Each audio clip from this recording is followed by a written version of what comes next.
Now, the second scenario of denormalization is storing detail in master. इसका मतलब ये है कि आपके पास फॉर एग्जांपल दो टेबल्स हैं,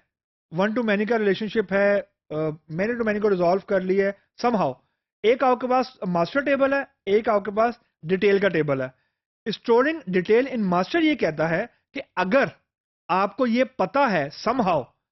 बाय द हिस्टोरिकल डाटा और by the client requirement somehow, अगर आपको ये पता है कि एक पेरेंट रिकॉर्ड के against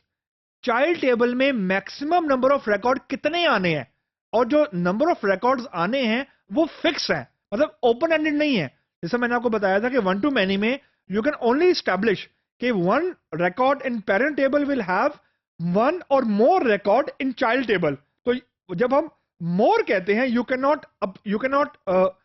cap the upper boundary. तो अगर आपको ये समहाउ पता है कि एक पेरेंट रिकॉर्ड के अगेंस्ट चाइल्ड टेबल में मैक्सिमम नंबर ऑफ रिकॉर्ड कितने आने हैं and the number of record I mean the count is fixed somehow, तो फिर ये सिनेरियो यानी अगर ये सिनेरियो ये रिक्वायरमेंट फुलफिल हो रही है तो फिर ये बेस्ट प्रैक्टिस ये कहती है कि जो चाइल्ड टेबल है उसको रिमूव कर दो और चाइल्ड टेबल का सारा डेटा पेरेंट टेबल में डाल दो, मीन एनॉमली को इंट्रोड्यूस कर दो। क्योंकि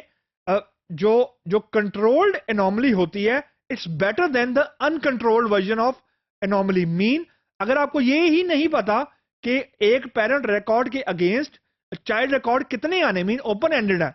एंड देन यू मर्ज, तो when you will merge multiple table obviously redundancy आएगी।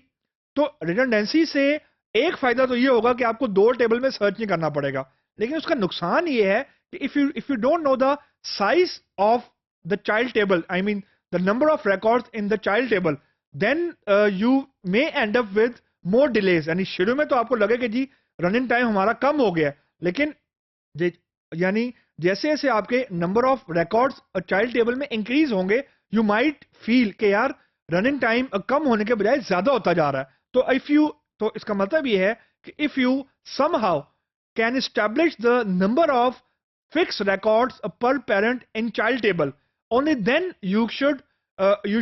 try to merge